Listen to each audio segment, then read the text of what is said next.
Jesus India TV channel के इस live session में आप सबका स्वागत है। और आज एक बहुत सामर्थी वचन हम लेके आने वाले हैं जो आज मसीह लोगों की ज़रूरत है। उद्धार के बाद अगर मसीह लोगों ने कुछ करना है तो वो है परमेश्वर की इच्छा को ढूंढना है।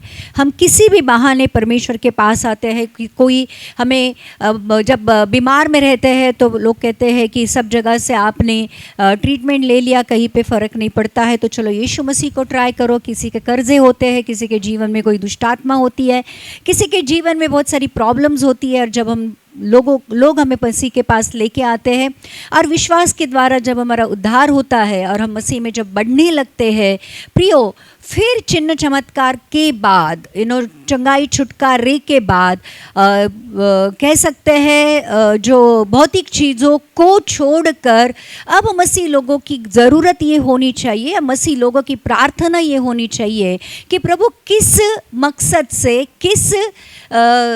किस योजना से तूने मुझे बुलाया है। क्योंकि वचन ये कहता है कि मैंने तुम्हें नहीं चुना, मैंने तुम्हें चुना है, तुमने मुझे नहीं चुना ताकि तुम जाकर फल लाओ और तुम्हारा फल बना रहे।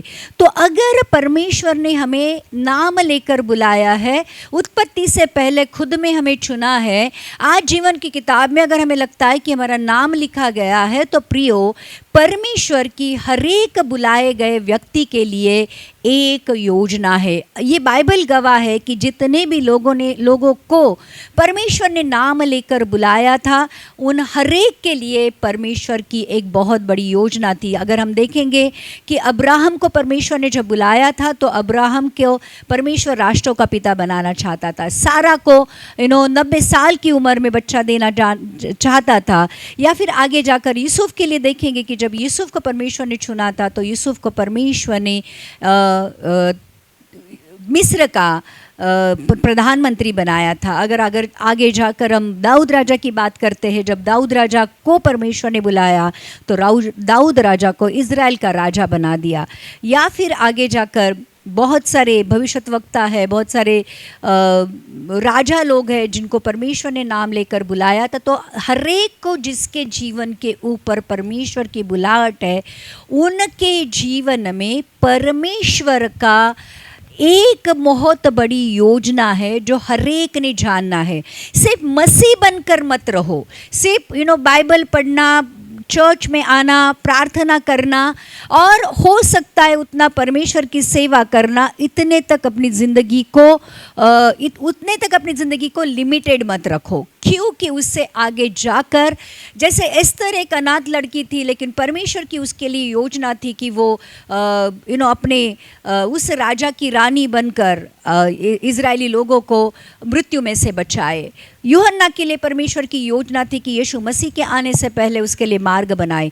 पतरस के लिए योजना थी कि वो पहले मच्छी पकड़ने वाला था तो वो मनुष्य पकड़ने वाला बने। 12 जो शिष्य थे उनके लिए योजना थी कि पूरे यीशु मसीह की मृत्यु के बाद जब यीशु मसीह का स्वर्गारोहण होगा तो पूरी दुनिया में जाकर वो परमेश्वर के राज्य का सुसमाचार बांटे।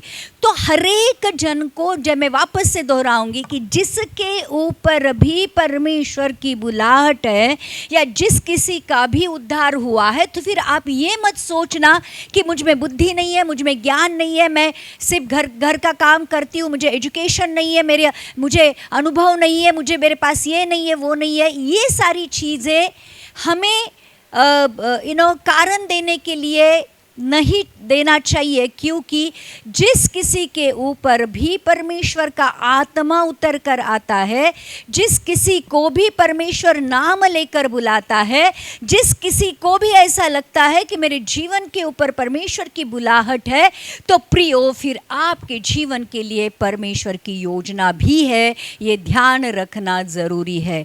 सिर्फ एक नॉमिनल मसीह बनकर मत जियो। एक साधारण ज़िंदगी जीने के लिए परमेश्वर ने हमें नहीं बुलाया है। और ध्यान रखना, अपनी ज़िंदगी में सिर्फ सारी भौतिक चीज़ों को लेकर खुश मत होना। अपनी ज़िंदगी के बोझ उठाते उठाते कभी कभी यीशु मसीह को याद करते हुए नहीं जीना, या फिर परमेश्वर की मेरे लिए भी कोई इच्छा होती है, इससे अनजान होकर अपनी ज़िंदगी को मत जीना। जब कभी भी अगर आप प्रार्थना करते हो तो उस प्रार्थना में एक वाक्य ये भी जोड़ देना कि प्रभु मेरे जीवन के लिए तेरी क्या इच्छा है, और सिंसियरली विश्वास के साथ उस इच्छा को ढूंढो और उस इच्छा को पूरी करने की कोशिश करो। ध्यान रखना, बहुत कठिन समय है और हम इस दुनिया के अंत में आकर पहुंच गए हैं। सारी जो परमेश्वर के आने के चिन्ह है वो पूरे होने की पूरे हो रहे हैं। जैसे बाइबल में ऐसे लिखा है कि मत्ती की किताब का 24वें अध्याय में कि जब एक स्त्री उसके दिन पूरे हो जाते हैं और जब उसका प्रसूति का समय आता है तो उसको प्रसूति वेदना शुरू हो जाती है और बहुत जल्द उसकी डिलीवरी होती है।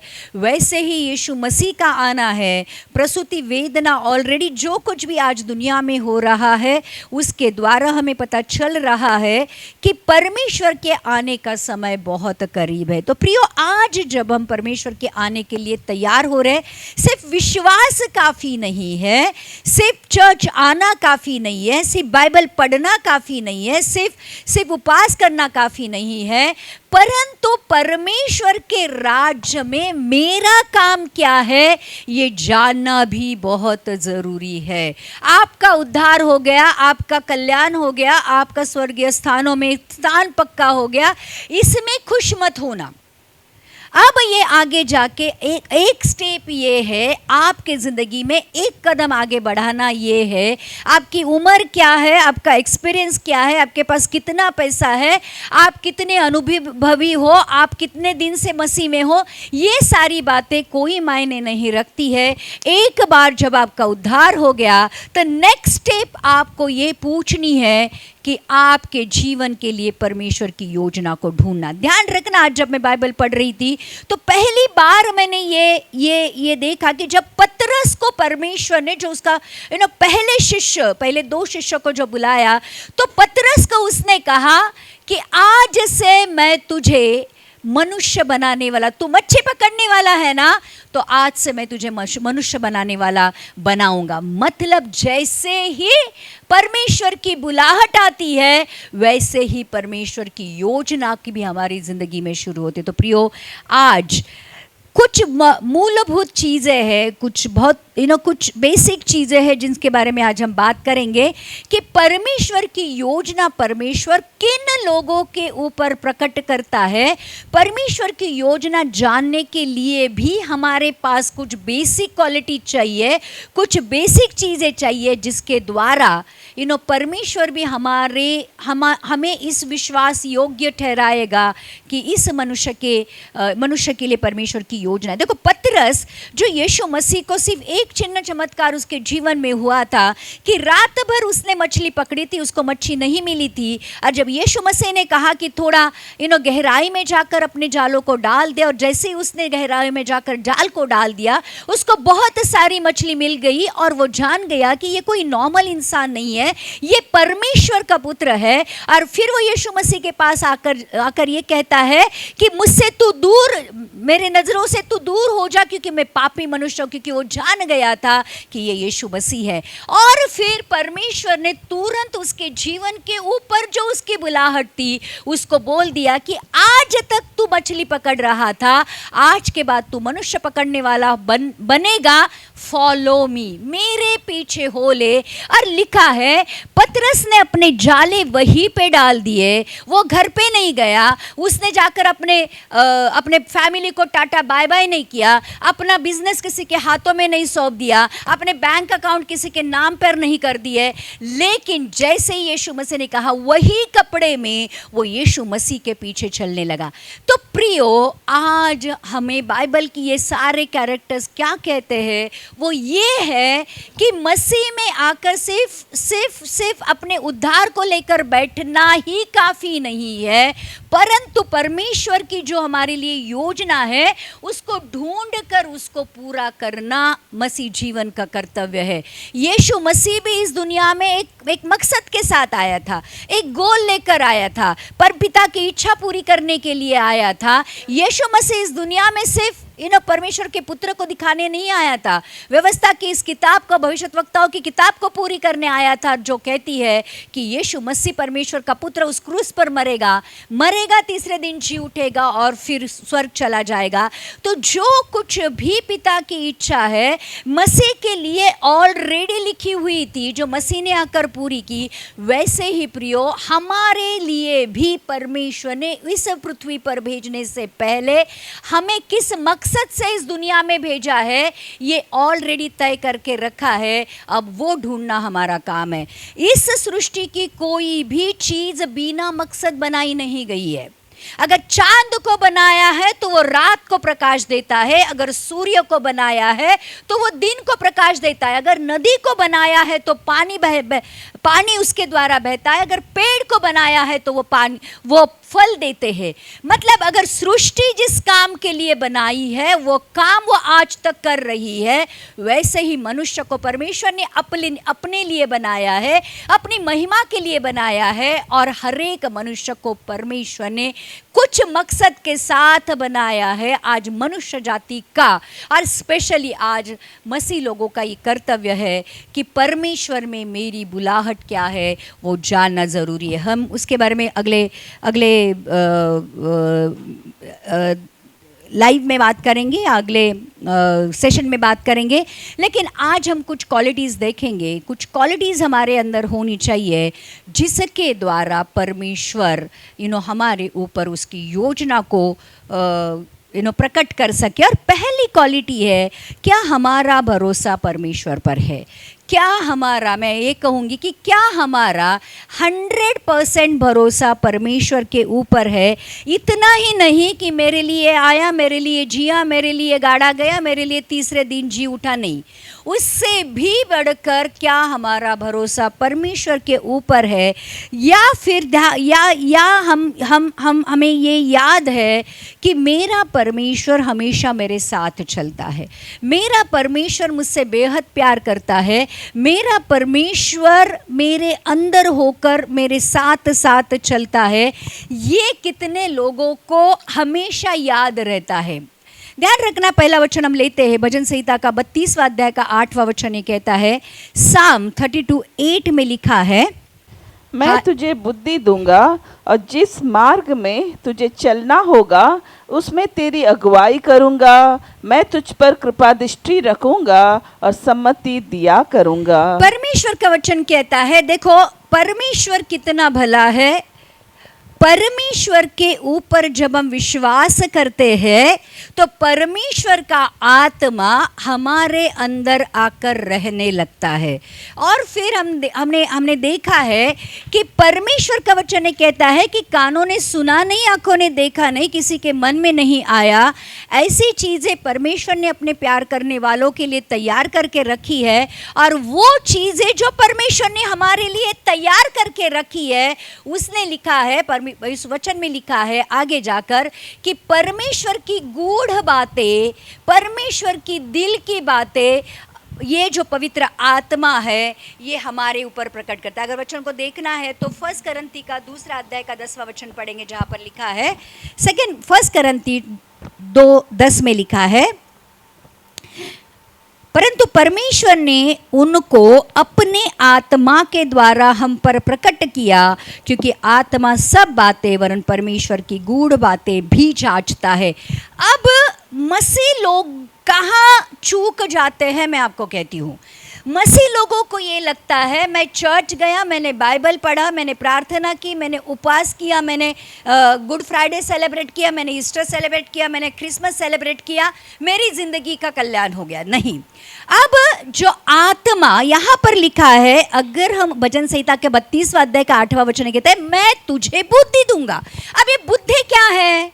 ये बुद्धि है परमेश्वर के पवित्र आत्मा के द्वारा हमारे लिए दी गई बुद्धि। अब परमेश्वर ने उसकी बुद्धि हमें क्यों दी है? परमेश्वर ने ये जो पवित्र आत्मा हमें दिया है, ये पवित्र आत्मा इसलिए दिया है कि वो पवित्र आत्मा जाकर पवित्र पिता के हृदय को जांचता है और पिता के हृदय में जो हमारे लिए बातें हैं, जो प्रेम है, जो योजना है, ये हमें आकर बताता है। तो हमें ऐसा लगता है पवित्र आत्मा का मतलब थोड़ा हिलडुल ले लिया, थोड़ा बहुत हमने अन्य भाषा में बात कर ली तो पवित्र आत्मा से भर गए। कुछ गर्मी महसूस हुई, कुछ ठंडक महसूस हुई, हम गिर गए, हम पवित्र आत्मा से भर गए। नहीं प्रियो, पवित्र आत्मा जो हमारे अंदर और हमारे साथ सहायक के रूप में जो दिया गया है, वो इसलिए दिया गया है, ये जो बुद्धि का आत्मा है, ये जो ज्ञान और सामर्थ और सच्चाई का और प्रेम का आत्मा है, ये इसलिए दिया गया है। जैसे 32:2 में भजन संहिता 32:8 में भजन संहिता में लिखा है, मैं तुझे बुद्धि दूंगा और जिस मार्ग पर चलना होगा उसमें मैं तेरी अगुवाई करूंगा। अब पवित्र आत्मा जो अंत से आदि जानता है, पवित्र आत्मा जो पिता की हमारे लिए जो योजना है उसको जानता है, वो कहता है कि उस बुद्धि ज्ञान के द्वारा जो पवित्र आत्मा के द्वारा हमारे अंदर डाला है, परमेश्वर ये चाहता है कि जो योजना, जिस मार्ग पर हमें चलना है, उस मार्ग को सिर्फ वो बताएगा नहीं। देखो काफ़ी लोग हमें जब घर पे बुलाते हैं तो वो कहते हैं कि मेरा एड्रेस ये है, ये है, आप उस एड्रेस पे पहुंच जाओ।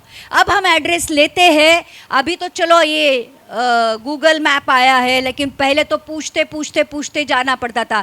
पहले तो उस गांव में पहुंचो, फिर उस कस्बे में पहुंचो, फिर उस लेन में पहुंचो, फिर वो गली में पहुंचो, फिर वो सोसाइटी में पहुंचो और फिर ढूंढो। तो लोग सिर्फ एड्रेस देखकर हमें बोलते कि तुम ढूंढो, लेकिन परमेश्वर सिर्फ तुम्हारे लिए मार्ग को नहीं बताता है, उस मार्ग पर कैसे चलना है उसमें तुम्हारी अगुवाई भी करता है। कितने लोग समझ रहे हैं? इसलिए प्रियो, ध्यान रखना, पवित्र आत्मा का इस्तेमाल सिर्फ हिलने डुलने के लिए मत करो।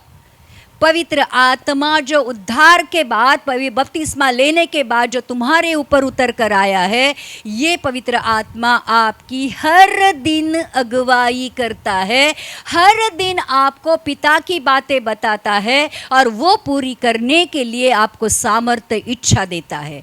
तो प्रियो, यहाँ पर लिखा है, मैं तुझे बुद्धि दूंगा और किस मार्ग से तुझे चलना होगा उसमें तेरी अगुवाई करूंगा। तो आज, और इसलिए परमेश्वर का वचन ये कहता है कि जो पवित्र आत्मा के चलाए चलते हैं वही परमेश्वर के पुत्र है। देखो, हमको पवित्र आत्मा सहायक के रूप में दिया गया है। हम जहां जाते हैं वहां लेके जाने के लिए पवित्र आत्मा नहीं दिया है, लेकिन परमेश्वर का आत्मा हमें जहां लेके जाना चाहता है वहां पर जाने के लिए हमें पवित्र आत्मा दिया है। कितने लोग समझ रहे हैं?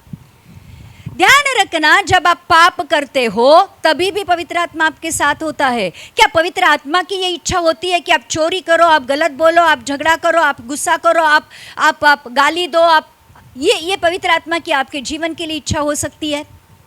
हम क्या करते हैं, पवित्र आत्मा को हम जहाँ चाहिए लेके जाते हैं, जबकि परमेश्वर ये चाहता है कि पवित्र आत्मा आपकी अगुवाई करे और पवित्र आत्मा आपको जहाँ लेके जाए वहाँ पर आप चले जाओ। और इसलिए वचन ये कहता है, कहाँ उठना है, कहाँ बैठना है, कहाँ चलना है, पवित्र आत्मा हमें गाइड करता है। और इसलिए प्रियो, जिस मार्ग में तुझे चलना है मैं तुझे बताऊंगा, और सिर्फ बताऊंगा नहीं, परमेश्वर का वचन कहता है, परंतु उसमें तेरी अगुवाई करूंगा। देखो, मूसा को जब परमेश्वर ने उस जलती हुई झाड़ियों में भेंट की, तो मूसा को परमेश्वर ने उसकी जो बुलाहट थी उसके बारे में बताया। क्या बताया? मिस्र में जो मेरे इजरायली लोग हैं उनकी चिल्लाहट, उनका रोना धोना मेरे पास पहुंच गया है और उनको वहां से छुड़ाने का वक्त आ गया है। मूसा, मैं तुझे मिस्र में भेजूंगा और मिस्र में जाकर तुझे इजरायली लोगों को वहां से निकलवा कर कनान पहुंचाना है। तो परमेश्वर ने सिर्फ मिस्र का एड्रेस नहीं दिया, मूसा को परमेश्वर ने मिस्र का एड्रेस नहीं दिया, लेकिन वो कहा कि मैं तेरे साथ चलूंगा। और इसलिए मूसा भी इजरायली लोगों को मिस्र से इसलिए बाहर निकाल पाया क्योंकि परमेश्वर उसके साथ था।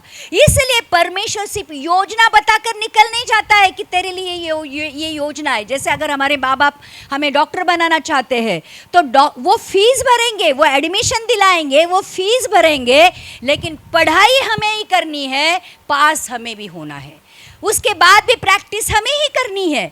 मतलब वो उनकी जो जरूरत की चीजें हैं वो दे देंगे, लेकिन यहाँ पर परमेश्वर अगर हमें अगुवा बनाना चाहता है, पास्टर बनाना चाहता है, भविष्यद्वक्ता बनाना चाहता है, या जो कुछ भी आज उसकी हमारे जीवन के लिए योजना है, वो वहाँ पर बताकर नहीं जाता कि तुझे पास्टर बनना है, तुझे वर्शिपर बनना है, तुझे ये बनना है, ये बोलकर वो छोड़ नहीं देता है, परंतु वो काम पूरा करने के लिए वो हमारे साथ बना रहता है। और इसलिए यहोशू को भी परमेश्वर ने कहा, जब मूसा के द्वारा लोग मूसा को परमेश्वर ने नेबो पर्वत पर कहा कि तू यहीं पे मरेगा, और यहोशू जो नून का पुत्र है वो इजरायली लोगों को कनान देश में लेके जाएगा, तो यहोशू को भी आकर परमेश्वर ये कहता है कि जैसे मैं मूसा के संग था वैसे ही मैं तेरे संग रहूंगा, तेरे जीवन भर तेरे सामने कोई टिक नहीं पाएगा। तो प्रियो, आज हमें अगर परमेश्वर की योजना को पूरी करना है तो परमेश्वर सिर्फ योजना नहीं बताता, परंतु वो पूरी करने के लिए वो हमारे साथ रहता है। आप मानो या ना मानो, समझो या ना समझो, वो साथ चलता रहता है। और इसलिए आगे का वचन ये कहता है, मतलब आगे लिखा है, मैं तुझ पर कृपा दृष्टि रखूंगा, भजन संहिता 32:8 का, मैं तुझ पर कृपा दृष्टि रखूंगा और सम्मति दिया करूंगा। और परमेश्वर आगे जाकर ये कहता है, मेरी नजरें बराबर तेरे ऊपर बनी रहेगी। कृपा दृष्टि रखूंगा का मतलब ये होता है, मैं मेरी आंखों को एक पल भर के लिए भी तुझसे ओझल, मैं तुझे पल भर के लिए अपनी नज़र से ओझल नहीं हो दूंगा, मैं बराबर अपनी आंखों को तेरे ऊपर बनाए रखूंगा।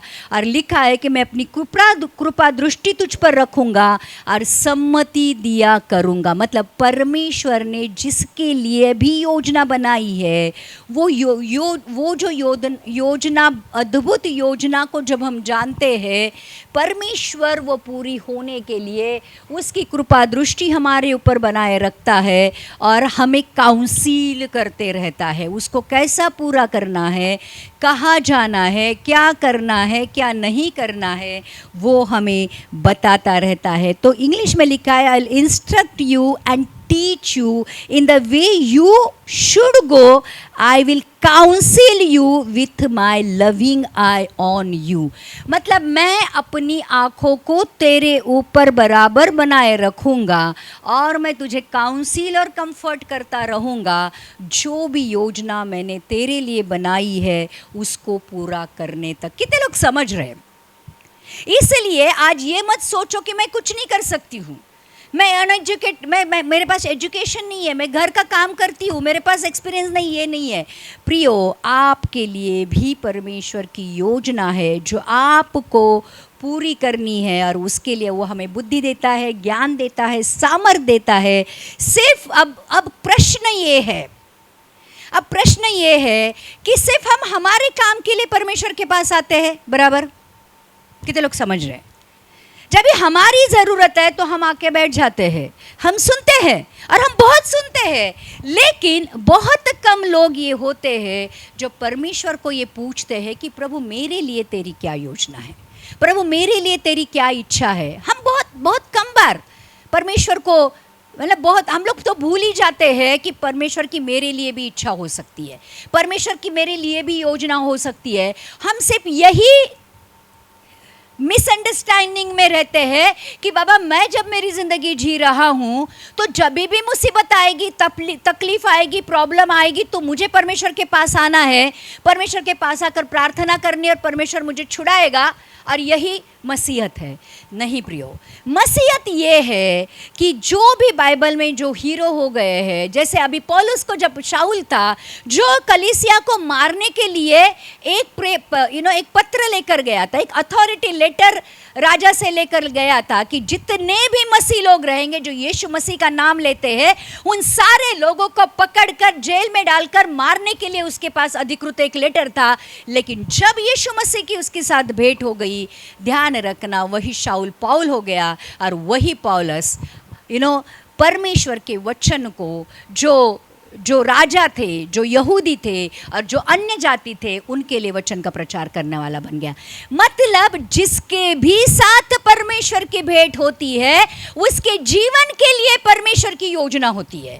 और फिर एक मसीह के लिए ये जानना बहुत ज़रूरी होता है कि प्रभु मेरे लिए तेरी क्या योजना है। परमेश्वर सिर्फ आपको योजना को नहीं बताएगा परंतु परमेश्वर यो योजना पूरी करने के लिए आपकी सहायता मदद करेगा और आपके साथ साथ चलेगा। आमेन।